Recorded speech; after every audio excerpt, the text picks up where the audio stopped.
Hey guys, we have a nice quick lesson today. We're going to be doing section 2.2, which is solving multi-step equations.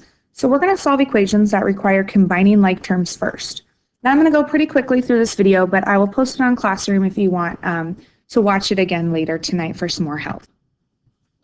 So first thing we need to know is like terms are terms that have the exact same variables. You might also want to note that the variables have the same exponents as well. So variables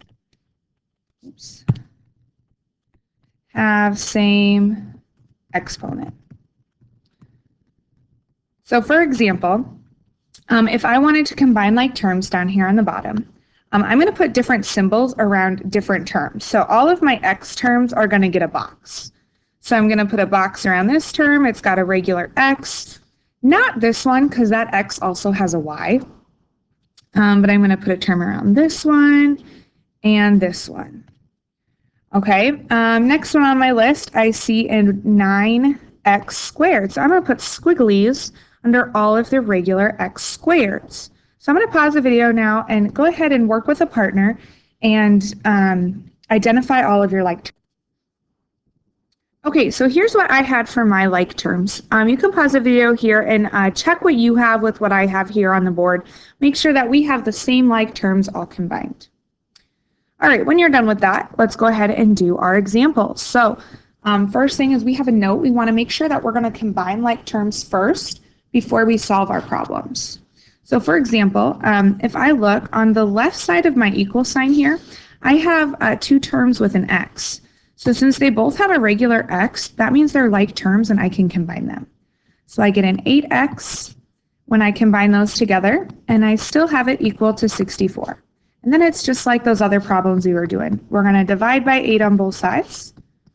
So we get x equals 8.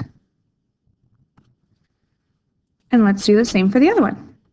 So I'm going to separate my equation here. And on the left side, I have so many terms. So let's go ahead and combine some of those.